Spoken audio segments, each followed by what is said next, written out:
noite, pessoal, tudo bem? Vocês estão me escutando direitinho?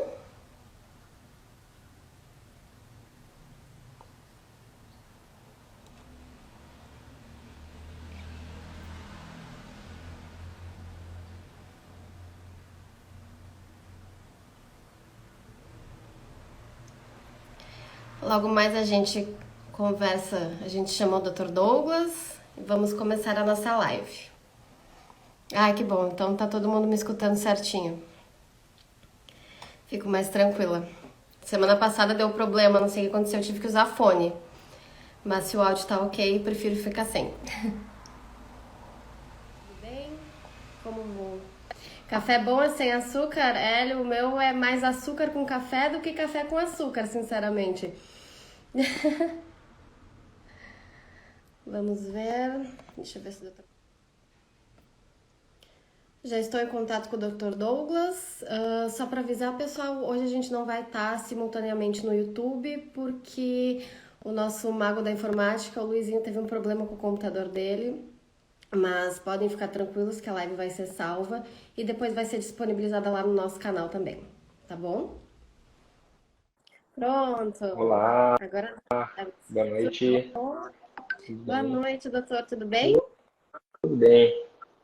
Então, vou fazer uma pequena apresentação do senhor, né? Vou contar então que o senhor é doutor de patologia pela Universidade Federal de Ciências e Saúde de Porto Alegre, faz parte aqui do corpo clínico, né, de pneumologistas do Hospital Pavilhão Pereira Filho, e também é o coordenador clínico da equipe de transplante pulmonar da Santa Casa aqui de Porto Alegre, né? Tudo correto? Perfeito, certinho. Muito obrigada, escavador. Então, podemos começar com as questões? Podemos, claro, uma satisfação a gente tá aí participando, né? Pela segunda vez, a primeira a gente teve pequenos probleminhas técnicos aí, não conseguimos concluir, mas hoje acho que vai com tudo aí. Hoje vai dar certo. Vamos lá, então. A primeira questão que surgiu aqui no Insta da associação, que sempre surge, né? É quais são os principais cuidados que os pré-operatórios, né, os pré-transplantes têm que ter para se ter uma maior chance de sucesso no transplante. Vamos lá. Então a gente tá, óbvio que a gente tá conversando aí sobre transplantes em geral, né? Mas a gente vai sempre falar um pouquinho mais sobre o transplante de pulmão, que é o que a gente faz no nosso dia a dia, né? Mas assim, o que eu costumo dizer sempre que é muito importante, tem uma palavra que é muito importante que vai servir tanto para o pré quanto para o pós, né? Que é disciplina. Acho que isso é fundamental, né? Porque é bom para falando dos cuidados pré, né? O que vai ser importante? Bom, tu tá num transplante porque tu tem uma função alterada de algum órgão. Se é pulmonar, bom, é o pulmão que não está funcionando direito, que tem uma doença grave e importante, né? Então, vai passar por uma cirurgia grande, então o resto a gente tem que tentar deixar ótimo ou mais perto do ótimo, né?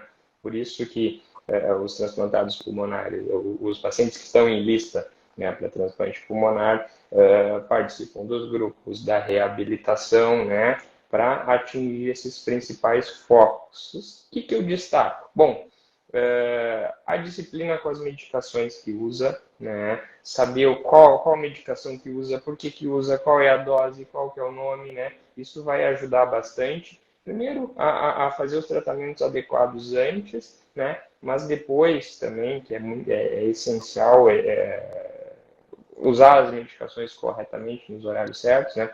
Vai ajudar bastante. Então, já serve como um treinamento para depois. A reabilitação é essencial, né? No nosso serviço aí ela é obrigatória. Por quê?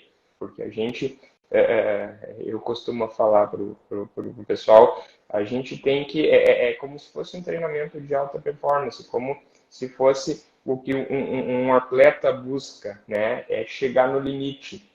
Tendo uma limitação pulmonar, tu chegar nesse limite fazer atividade física, condicionar, né? Isso vai ser muito importante, ter um condicionamento que é a musculatura em dia para tolerar a cirurgia, para recuperar depois da cirurgia. Então, a atividade física, a reabilitação, que é a atividade direcionada para isso, não é importante, é essencial, né? A alimentação adequada faz parte disso aí também, desse contexto, né? De estar com um foco na musculatura, né? Ter muito mais massa magra do que gordura, né? Então isso é importante, o controle do peso, né? Então a atividade física e a alimentação juntos são importantes, elas caminham juntas aí, né? A questão do controle psicológico, que eu acho que também é muito importante, né? Saber que, assim, controle da ansiedade, né? Saber que está buscando ali na frente uma qualidade de vida melhor, uma melhora respiratória, mas saber que para chegar lá vai ter algumas dificuldades, vão ter alguns problemas, né? O pós-operatório é um pós-operatório chato, difícil, tem UTI, muita gente tem que reaprender a respirar, né? Então, tem em mente que vai passar por isso aí, tem que passar com tranquilidade. O momento da extubação, que para muitos é bem difícil, né? Saber que ele é transitório, que vai ter que acordar, muitas vezes, se ficar muito agitado, vai ter que ter uma contençãozinha. Às vezes tem que ter aquela contençãozinha nos braços, pelo menos, porque involuntariamente pode puxar o braço, pode arrancar o tubo, pode arrancar um acesso, né? Então, saber que a tranquilidade ali naquele momento é essencial para o sucesso. Então, acho que eu elenco essas 4 condições aí, a reabilitação, a questão da alimentação, o foco nas medicações, né? E o controle psicológico, controle da ansiedade também. Muitas coisas são importantes, mas disciplina no geral e esses focos aí, com esses focos é importante. Parece até que lembro pessoalmente de tudo que já passou, passa um filme na cabeça, né? Com certeza. A Elo perguntou por que ocorrem alguns casos, como o da Dona Lourdes, né? Que a gente fez uma live com ela esses tempos atrás, que ela está há alguns anos em fila. Por que existem esses casos em que as pessoas ficam muito tempo em fila de transplante? Uhum. Bom, cada órgão tem as suas particularidades, né? Mas geralmente, assim, principalmente no pulmão, né, são incompatibilidades. Geralmente é questão de incompatibilidades imunológicas, né? De ter um perfil imunológico que é um pouquinho mais difícil de se conseguir doador, né? Isso às vezes implica em ter que fazer uma testagem antes do transplante e fazer testagem, principalmente no pulmão, envolve que o doador seja da mesma cidade onde está o centro, né? Então isso reduz muito as chances de conseguir um doador. Então, geralmente está em função disso. Por outro lado, também pode ocorrer, às vezes, pacientes que entram em lista, mas acabam adquirindo algumas contraindicações aí, tem que ficar temporariamente inativo por um motivo, daqui a pouco pode aparecer outro ali na frente. Geralmente as infecções, né, são responsáveis por isso. Às vezes tem infecções que tem uma tuberculose, por exemplo, fazer um tratamento de 6 meses, ou daqui a pouco uma intercorrência cardíaca, precisa fazer algum procedimento, precisa esperar um tempo depois disso. Então, às vezes, intercorrências assim que são temporárias acabam fazendo com que se prolongue o tempo em lista. Acho que geralmente são esses os principais fatores. Uhum. Certo. E de forma simplificada, tu consegue explicar o que é o painel de células? Quem é paciente, né, de transplante vai geralmente nas primeiras consultas e se é conversado sobre fazer esse painel, né? E a dona Lourdes, ela também perguntou se há algo que possa ser feito, que o paciente possa fazer para melhorar esse painel. Tá bem, o painel. O pessoal, às vezes, muitas vezes, né, se apavora, fica ansioso com o painel não entende muito bem o que significa o painel, né, fica preocupado em saber o que é, o que eu tenho, o que são aqueles anticorpos ali, né.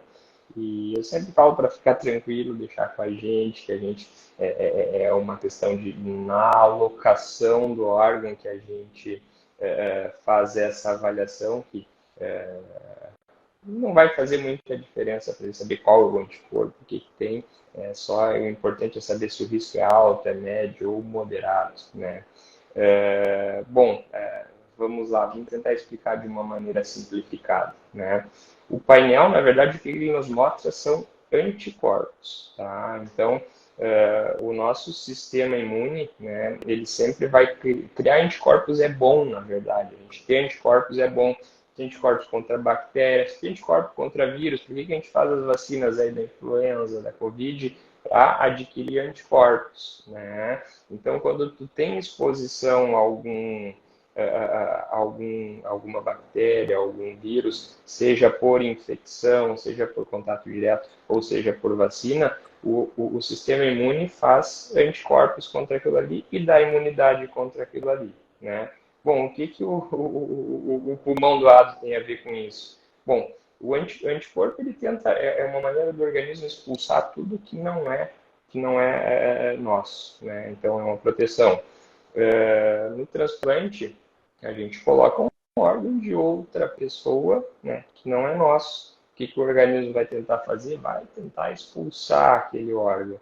Então, a gente usa os imunossupressores para isso, para evitar que sejam criados anticorpos contra aquele órgão, né? A gente sabe que o nosso organismo, nossos tecidos, cada pessoa tem como se fosse uma impressão digital, que é o HLA, que é o antígeno leucocitário humano, né? Então, a gente conhece todo o HLA. Então, quando tem uma doação, a gente sabe o HLA daquela pessoa que tá doando os órgãos, né? E aí, antes disso, a gente pede os anticorpos contra HLA, né, dos pacientes que estão em lista. O painel é isso aí, são os anticorpos contra o HLA, né? Por que ele é tão importante? Logo que a gente faz o transplante, demora uns dias, demora pelo menos algumas horas aí para as imunossupressores começarem a agir, né? Se tu já tiver anticorpos contra aquele órgão que está sendo doado, né, não vai dar tempo do imunossupressor agir, porque tu já tem aqueles anticorpos, não é que eles não vão ser formados, eles já existem. Então, se tu já tiver anticorpos contra aquele órgão que está sendo doado, tu vai rejeitar na hora. Esse que é o grande problema da rejeição, é difícil de contornar, né? Então, o que, que a gente testa? A gente testa esses anticorpos. Tem gente que não tem nenhum anticorpo, né? Tem gente que tem poucos anticorpos, né, em títulos baixos. Tem gente que tem vários anticorpos numa intensidade bem grande. Esse é o painel ruim, é um painel que a gente tem que selecionar muito bem o doador, porque ele não pode ter HLA, aquele HLA ali, senão a gente vai ter os anticorpos contra ele, né? Então, o painel basicamente é isso, é dosar anticorpos contra o tecido humano, né? Complemento da pergunta, né, se algo pode ser feito para melhorar. Bom, esse é um ônus geralmente das mulheres, né? Porque gestações, elas acabam geralmente recrutando anticorpos, né? Então, por isso que normalmente as mulheres têm mais anticorpos, né? Obviamente as que já gestaram, né? Têm mais anticorpos do que os homens, né? Então, gestação é um dos fatores de risco. Outro fator de risco são transfusões sanguíneas prévias, porque já teve contato com células, né? Os leucócitos humanos, eles têm HLA.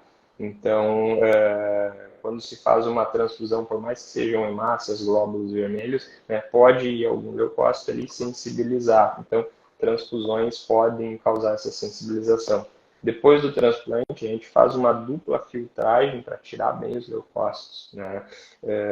Mas é uma coisa que não se faz de rotina, então, em transfusões sanguíneas prévias, antes da doença pulmonar, enfim, pode recrutar anticorpos. E outra coisa que pode também são as infecções. Por mais que não haja tecido humano ali, infecções, principalmente infecções graves, né? De maneira cruzada, pode recrutar alguns anticorpos contra o HLA humano, né? Então pode gerar anticorpos também, então pode alterar o painel. Por isso que às vezes a gente faz um painel que está alto e depois ele vai melhorando. Bom, esses anticorpos geralmente eles são transitórios, então tem eles num primeiro momento, geralmente pós-infecção, com o passar dos meses, às vezes poucos anos, ele pode gerar, geralmente alguns meses, ele pode reduzir e melhorar o painel. Então, esse tipo de alteração de infecções, né, é um painel que pode melhorar no futuro, porque não teve uma exposição real a tecido humano. Bom, se cuidar para não ter infecções seria uma boa maneira de evitar, né, de que piore o painel. Então, acho que seria o principal aí, né? Gestações, obviamente, é uma coisa que isso é coisas que se traz depois, transfusões é coisas que se traz, que já se recrutou, mas a questão das infecções, então, redobrar os cuidados contra infecções é importante, fazer todas as vacinas antes do transplante, né? Deixar o calendário vacinal em dia, isso é bem importante para não recrutar novos anticorpos. Sabe o que eu pensei agora? Tatuagens também é um fator de risco? Porque recruta o sistema imunológico também, né? Quando tu faz uma. Pode ser, não é assim tão comum. Próteses em geral, né? Tu pode causar uma reação imunológica. Eu não, sendo sincero, eu não sei se tem algum estudo, alguma coisa com tatuagem em si, mas pode causar infecção local e certamente a reação local pode recrutar transitoriamente algum anticorpo. Então, é, se está em lista, o ideal seria evitar. Provavelmente, tatuagens mais antigas já não causem Causa. isso, mas uma agressão nova, né, pode sim. E tanto que a gente orienta que depois do transplante também o ideal é evitar por isso e pelo risco maior de infecções. Certo. Então, Pode ir complementando aí, Amanda, também, que surgir tá bom. Eu dúvidas e vou, questionamentos. né? O Dr. Douglas sabe que eu sempre fui muito de perguntar. Sempre, tudo ligava, mandava mensagem pro Dr. Douglas, perguntava. Eu sou super curiosa com esse tipo de coisa. Mas é importante esclarecer as dúvidas. Não, todas as dúvidas. E o Dr. Douglas, o pessoal é super paciente. Então, se ele me aguentou, ele aguenta todo mundo. O Edelbert, ele perguntou sobre esse tempo de espera, né, e os atuais números de doações no estado e também no país. O que tu acredita que a associação, né, como uma organização, pode fazer para melhorar essa situação? A gente já está vendo muitas ações aí, né? O pessoal se movimentando bastante, acho que tá no caminho certo mesmo, né? Eu acho que quem está em lista, quem transplantou, é, são os principais interessados, mas mais do que isso, acho que o bonito disso é que vocês estão fazendo um trabalho que vai ajudar lá na frente quem estiver precisando também, né?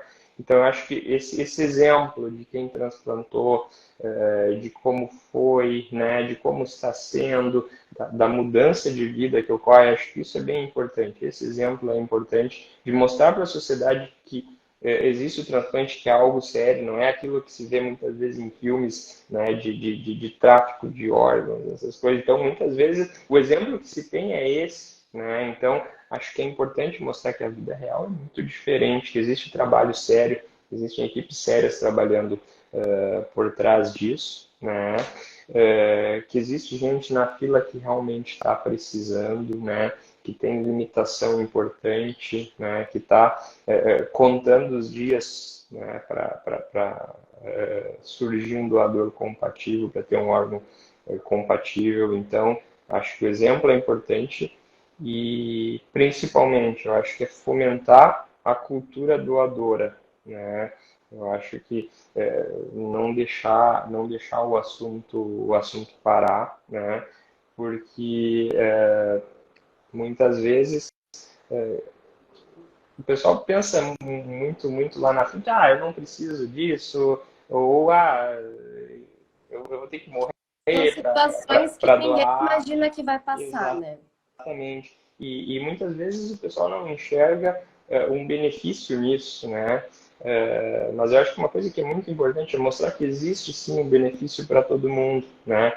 Como eu falei, você movimentar isso, ter uma cultura doadora agora, isso demora alguns anos, né? Isso não, provavelmente não vai beneficiar quem, certamente não vai beneficiar quem já transplantou ou quem está em lista agora, né? É quem vai estar em lista lá na frente. E quem é que vai estar em lista lá na frente? Não sei, pode ser eu, pode ser qualquer um, né? Então, tu ter uma cultura doadora, se precisar lá na frente, né? Então, muito provavelmente vai ser beneficiado por isso, né?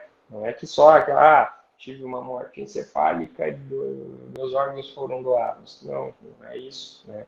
Movimentar, quanto mais gente for doadora, né, daqui a pouco pode ser beneficiado na outra ponta disso tudo, né, do precisar, de ter uma intercorrência Uhum. de algum órgão vital aí precisar. Então, a cultura doadora é importante. Quem passou por isso, quem está passando, né, quem está com isso a flor da pele, assim, acho que tem uma capacidade muito grande, muito maior de sensibilizar e de mostrar para a sociedade o quão importante é o assunto, o quão importante é ser doador. Então, eu acho que é por aí, acho que é o que vocês estão fazendo. Muito obrigada, doutor. O doutor sabe que Né? vê, né, de perto como é a situação e que a doação de órgãos não salva só o paciente, né? Salva a família inteira, salva os amigos, são momentos de angústia para quem está em lista. E eu acho que doação de órgãos é um ato de solidariedade que pode mudar a vida de todo mundo, né? Experiências próprias. A próxima questão é da Cláudia, que ela é membro da diretoria aqui da associação, ela é transplantada de fígado. Ela passou por um transplante intervivos. Foi o filho dela que doou um pedaço do fígado para ela faz 2 anos, se eu não me engano. E ela perguntou por que não acontece tanto transplante intervivo de pulmão, porque a gente sabe, né, que é possível quando necessário. E por que não acontecem tantos transplantes intervivos pulmonares? Bom, o transplante de pulmão, ele tem uma particularidade que é um pouco diferente dos outros órgãos, principalmente os órgãos abdominais, rim, fígado, né? Porque o tórax, ele tem um arcabouço rígido, ósseo, né? Então, a gente depende muito de ter uma compatibilidade de tamanho. O pulmão é um órgão elástico, né? Então, é muito importante a gente ter uma compatibilidade de tamanho no transplante. Então, o pulmão não pode ser muito maior, que vai ficar sobrecarregado, empurrando as outras estruturas do tórax, né? Então, o doador não pode ser muito maior que o receptor, e assim como não pode ser muito menor do que um pulmão que não ocupe toda a cavidade, né? Vai sobrar espaço, muito provavelmente vai ter dificuldade de movimentação do diafragma, pode acumular líquido, aumentam as chances de infecção. Então, a compatibilidade de tamanho é muito importante. Por que eu estou dizendo isso? Bom, no transplante intervivos, necessariamente ele é um transplante bilateral, tem que ser um transplante dos dois lados, né? E o doador, ele vai doar um lobo, né, que é praticamente um terço, um pouco mais do que isso, né, de um pulmão para um lado e um outro doador vai doar um lobo para o outro lado, né? E esse lobo tem que preencher a caixa torácica do receptor. Então, obviamente, a gente tem que ter um doador que é muito maior do que o receptor, né? Para conseguir fazer essa modalidade. Por isso que ele geralmente ele é feito de pediatria, né? Que parentes adultos doam para as crianças, né? E se consegue atingir esse objetivo de compatibilidade de tamanho. Mas também são exceções à regra. Em muitos casos a gente acaba tendo poucos transplantes pediátricos também atualmente. Então, normalmente, como a demanda não é tão grande também, óbvio que o número de doações são menores, mas acaba sendo um número satisfatório, né, que consegue suprir essa demanda. Mas seria uma possibilidade extra, sim, né? Mas é uma porcentagem muito pequena dos transplantes que seriam eletivos para o intervívoro, então muito provavelmente não se fala muito por causa disso, né? Nos outros órgãos, o fígado, né, é um bom exemplo, se faz bastante, né, porque não tem a questão do tamanho em si, os órgãos se acomodam muito melhor no abdômen, né? Os rins também, muitas vezes o pessoal acaba, a gente vê vários transplantes intervivos porque não tem essa questão do tamanho, né? Então, se tem mais. Mas no pulmão é basicamente isso, é a questão de morfológica mesmo. E quando a criança transplanta o pulmão, ele cresce junto ou ele se mantém naquele tamanho? Ele chega a se regenerar, aumentar de tamanho? O pulmão não é um órgão que se regenere, né? Uhum, Mas ele é um órgão elástico, né? Então ele é um órgão que acaba se adaptando no tórax e o crescimento, como ele é lento, né? O órgão vai se acomodando, vai aumentando a capacidade, né? Então ele acompanha um pouco do crescimento. Muitas vezes os doadores pediátricos, né, os receptores pediátricos, recebem um pulmão de outra criança que teve morte encefálica. E, e a criança, como está em fase de crescimento, ela secreta muito GH, que é o hormônio do crescimento. Isso uhum, ajuda também a crescer o pulmão transplantado. Então, ele cresce um pouco, ele se acomoda também, né? Óbvio que quanto mais perto da estatura final, melhor, né? O tamanho que se tiver melhor, porque não vai ter questões de crescimento ali que podem atrapalhar muitas vezes fazer alguma alteração anatômica, mas sim, ele acaba se adaptando e crescendo. legal. A próxima questão é do Luiz e ele pergunta até quantos anos a gente pode ser doador de órgãos e se existe diferença de idade para cada um dos órgãos, de pulmão, por exemplo. Assim, a gente não tem assim, uma idade limite para doação em geral, né? É diferente, sim, os órgãos, principalmente córnea e pele, os doadores podem ser doadores idosos, inclusive, né? Então, são órgãos que geralmente consegue-se usar uma idade mais avançada, né? No pulmão, a gente, como regra, assim, é muito difícil utilizar doadores com mais de 60 anos, Uhum. né? Principalmente porque já tem injúrias pulmonares, já tem questão de muitas pessoas com tabagismo prévio, então é um pulmão que já tem outras agressões e muitas vezes não vai passar nos testes mínimos que a gente faz ali, né, de avaliação de trocas gasosas, de radiologia, de imagem, de raio-x, né? Uhum. Então, mais de 60 anos é muito difícil, né? 50 e poucos anos, por mais que não tenha tantos, a gente ainda geralmente consegue aproveitar. Eu acho que 60 anos assim, é um bom divisor para o pulmão em geral, mas outros órgãos sim pode se ocupar, pode ser doador com mais idade. Uhum. A Maríndia, ela quer saber se mulheres que menstruam ainda e elas estão à espera de um transplante têm indicação para encerrar a menstruação, usar algum tipo de anticoncepcional, alguma medicação, e se isso ajuda a ter uma melhor saúde, talvez menos internações? De uma maneira geral, não, né? Óbvio que é muito variável de órgão para órgão, mas assim, falando de pulmão, de uma maneira geral, não tem uma indicação de cessar aí ciclo menstrual, né?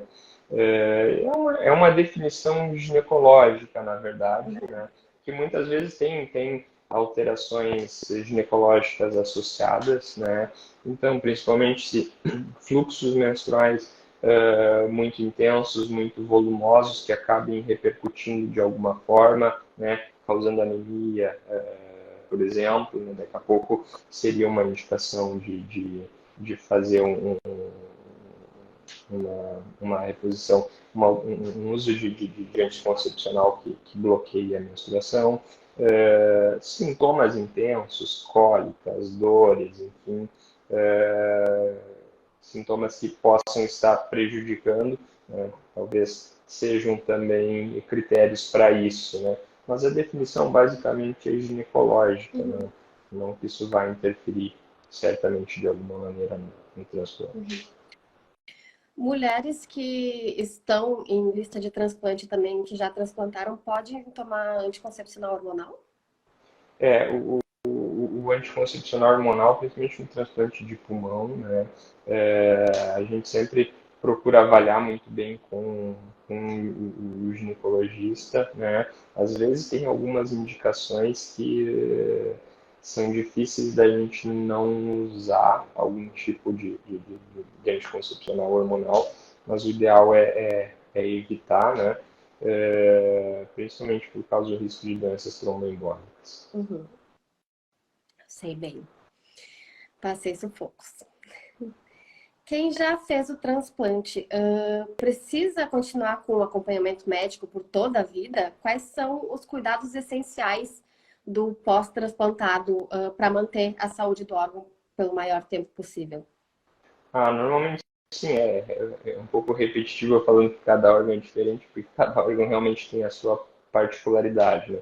Tem órgãos muito bem menos imunogênicos, né, que acabam usando uma imunossupressão menor e às vezes até conseguindo parar os imunossupressores em algum momento, depois de alguns anos de transplante, né? Mas do pulmão, a gente costuma dizer que acaba sendo um casamento com a equipe de transplantadora, né? Porque é muito difícil, é ruim, na verdade, né? Tu fazer cortar o vínculo ou até trocar de equipe, porque é todo um histórico que se tem.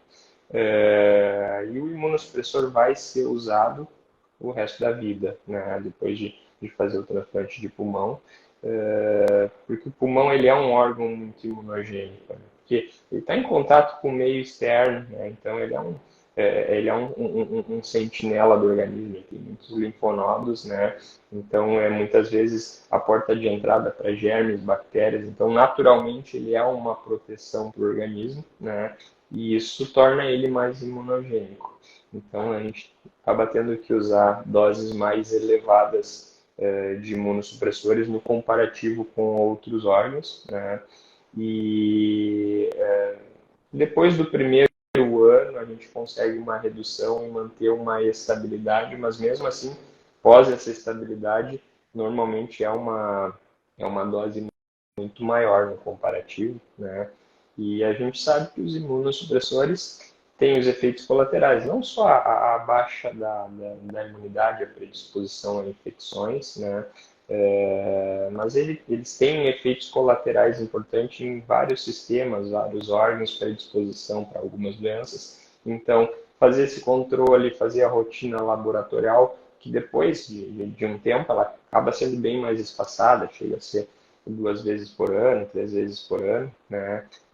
Mais adiante, mas fazer esse monitoramento, fazer os exames de rotina, prestar atenção nas complicações mais associadas ao uso dos imunossupressores, isso é muito importante sempre, né?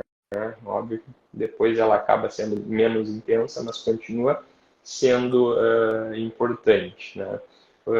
O que é essencial para manter a saúde do órgão, para fazer aquele órgão durar mais, né? É a mesma coisa que eu respondi lá na primeira pergunta. Eu acho que aquela palavrinha que é muito importante, que é a questão da disciplina, né? Aí que o uso das medicações, o uso correto das medicações, na dose certa, nos horários corretos, né? Ela faz toda a diferença, né?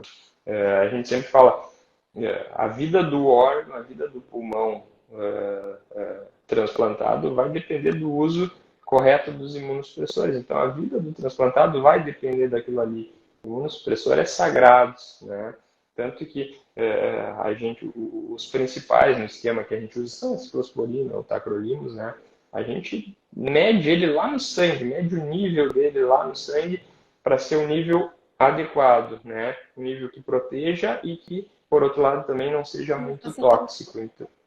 Então, a gente mede e a gente faz o ajuste baseado nisso, né? Baseado no nível, não é na quantidade de medicação. Cada organismo, né, faz um metabolismo de uma maneira diferente, então não tem como a gente comparar. Ah, o fulano usa 4 comprimidos, eu uso 10. Por quê? Né? Porque o teu nível, né, para manter o nível adequado, tu precisa de mais medicação. Só que tem outras coisas também que acabam repercutindo o risco imunológico, infecções, germes colonizantes. Então, às vezes também o nível de um não é o mesmo nível do outro, né? Então, fazer esse comparativo é muito ruim, a gente sempre bate nessa tecla, porque geralmente pessoal, principalmente logo depois que transplanta, vem se comparando, né? A gente já teve pessoal aí que fez ajustes, né? Baseado nisso, não pode, não, de jeito nenhum, né? Às vezes também, faltou medicação, vou fazer um ajuste aqui por conta, não pode, né? Fala com a gente, fala com alguém, tenta conseguir a medicação para fazer a dose correta. Se não tem, não está conseguindo, não está vindo, acabou o fornecedor do estado, não vê. Bom, entra em contato com a gente, vamos dar um jeito de fazer o ajuste que vai ser menos prejudicial possível, né? Mas não mexer sozinho nas medicações. Isso é importantíssimo. Assim, os exemplos que a gente tem disso são catastróficos, né? Então, isso é uma coisa importante e acho que é uma das coisas mais importantes.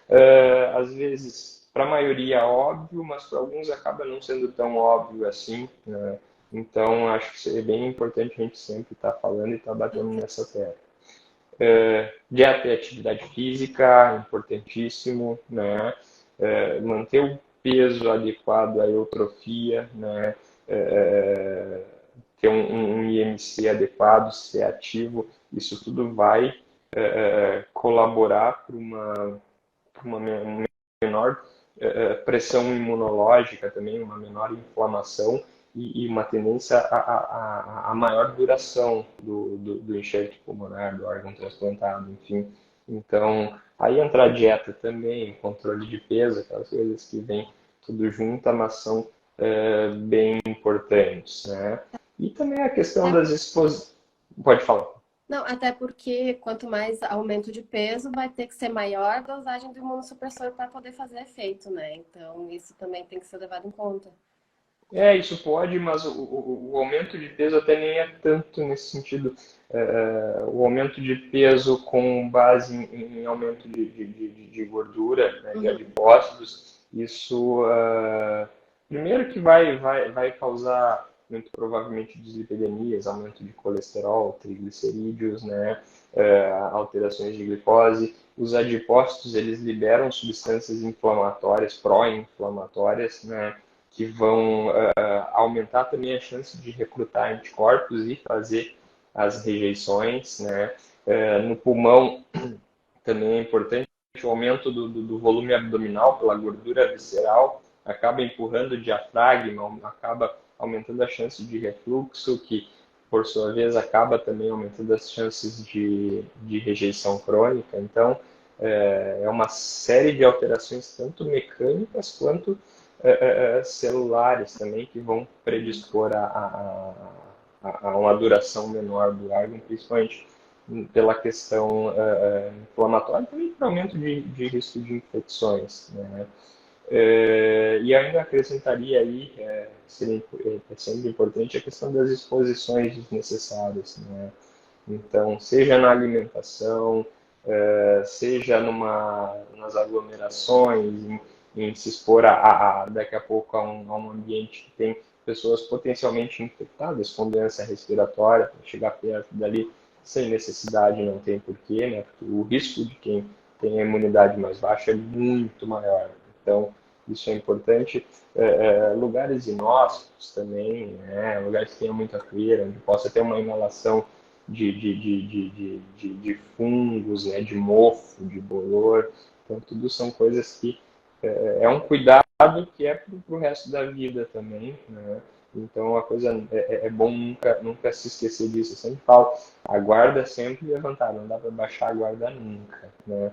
Óbvio que conforme vai passando o tempo, essas coisas também ficam mais automáticas e com o nível de imunossupressor menor, com não tanta imunossupressão assim, acaba se reduzindo um pouco aquela necessidade extrema, mas esses cuidados principais, esses são para sempre. Uhum.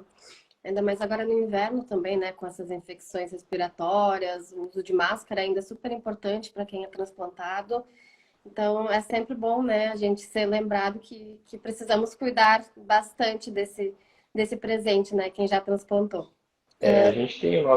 o nosso clima, ele tem essa sazonalidade importante, né, de alterações de temperaturas dos extremos bem marcados, né, e o inverno tem essa particularidade, circula muito mais vírus, muito mais bactérias, vírus principalmente, né, então a gente teve pandemia aí, agora liberação pós-pandemia, está circulando mais vírus que não circularam tanto na pandemia. A gente teve muita influenza agora até um pouquinho antes de começar o inverno, já começaram a aparecer muitos casos, né? Então isso é importante, isso tu frisaste, Amanda, a questão da máscara em ambiente hospitalar, transplantado em consulta, né? Transplantado, acho que seria muito importante sempre usar máscara, o álcool gel também, a gente sabe que o o contágio pelas mãos, ele é tão importante quanto pela via inalatória. Então, máscara e o álcool gel, quando estiver num ambiente de maior risco, seja ele ambulatorial ou hospitalar, acho que pro transplantado é mandatório. É isso aí. Pessoal, tô vendo que tem várias dúvidas aqui no chat. Infelizmente não vai dar tempo de responder todas, mas tem uma questão que eu achei bem interessante aqui, que a Cristiana perguntou, que se para quem tem doença autoimune, o risco de rejeição de um órgão, ele é maior? Depende, né? Depende. Normalmente, o que a gente usa para as doenças, o que a gente usa de imunossupressão, né? Ele é uma imunossupressão maior do que se usa nas doenças autoimunes, né? Mas, pela questão da autoimunidade, pelo recrutamento de anticorpos cruzados, muitas vezes quem tem doença autoimune já tem um painel um pouco mais alterado, então pode acabar elevando um pouco esse risco, sim. Entendemos. E tem uma outra perguntinha bem rapidinha, vai ser a última. A Ana Luísa perguntou se as infecções seguidas depois do transplante, elas melhoram, por exemplo, as alergias, asma e bronquite.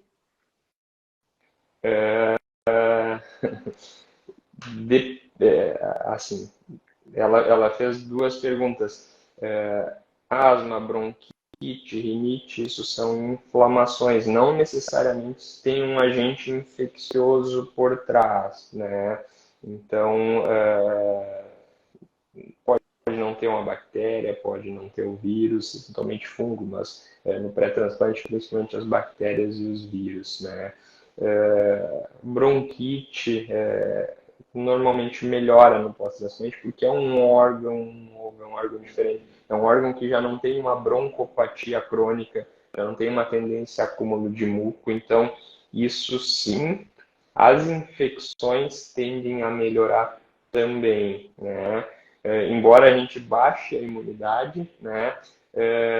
Um órgão novo com bom funcionamento, né? Ele não vai ter brônquios dilatados, onde vai predispor a acumular secreção, acumular bactérias. Ele não vai ter brônquios espessados, onde da mesma forma vai ter uma dificuldade maior de eliminar as bactérias, né? Então, vai ter uma elasticidade também melhor, né? Vai conseguir eliminar melhor as bactérias. Então, realmente, as infecções pulmonares, elas tendem a reduzir, sim. Por que que eu digo tendem? Às vezes, algum transplante que tem infecções lá no início pode ficar com um pouco de bronquiectasia, né? Então pode ficar com brônquios um pouco mais espessados, depois principalmente nas intercorrências iniciais, e isso associado a uma imunidade mais baixa pode complicar. Mas isso é uma exceção da exceção, né? Então, qual que é a nossa regra? É melhorar as infecções de repetição. Tá? E só complementando a resposta, rinites pode melhorar um pouco pelo uso dos imunossupressores, do corticoide principalmente, né? Mas elas costumam incomodar um pouquinho depois também, né? Isso. Elas não cessam. É sempre um processo, a gente sabe como é. Tanto quem está em pré, né, esperando, sabe que vai vir uma caminhada ainda um pouco difícil na recuperação, mas depois sempre vale a pena. Né, posso dizer pessoalmente que é uma vida maravilhosa. Pessoal, para quem não sabe, aí a associação ela é formada basicamente de pessoas transplantadas pulmonares ou que estão em lista de transplante. E assim, nós nos conhecemos principalmente ali na reabilitação pulmonar, conversamos sobre. Então, se a gente criou essa associação, se a gente está aqui, é por causa do Dr. Douglas, do corpo clínico e do corpo cirúrgico aqui de Porto Alegre, né? Que é essa ideia toda que a associação foi criada em Porto Alegre. E eu, pessoalmente, fui paciente do Dr. Douglas desde os 16 anos, né? Enfim, desde de fazer o tratamento da fibrose cística até agora o tratamento, né? Foi minha paciente antes de eu entrar na equipe do transplante, Antes verdade. de entrar na equipe de transplante, né, doutor? Tu me aturou ali na aborrecência. Merece um prêmio. E em nome de todo mundo, eu quero agradecer muito, né, por todo esse cuidado que tu tem com a gente. Agradecer também por você participar da live. E as outras dúvidas, pessoal, a gente vai dar um jeito de responder, nem que seja em algum outro momento, fazer uma outra live, porque realmente é assunto para mais de hora. Mas, por enquanto, estamos encerrando por aqui. Muito obrigada, doutor Douglas. Eu que agradeço a oportunidade, muito bom a gente conseguir esclarecer, né, dúvidas. E a gente sabe que muitas vezes elas se repetem, então às vezes a gente fala para um, para outro e acaba não falando para todo mundo. Então as lives elas acabam sendo esclarecedoras para os nossos pacientes, mesmo para os outros que não são nossos pacientes. Então a gente fica feliz em estar ajudando, em estar compartilhando informações, né? E acho que certamente isso é benéfico para todo mundo e sempre honrado e grato pelo convite, né? E hoje conseguimos, a gente conseguimos terminar. Conseguimos, deu certo. Finalmente. Muito obrigada, doutor. Boa noite. Uma boa Boa noite noite, a pessoal. todos. Tchau, Tchau, tchau, doutor. tchau.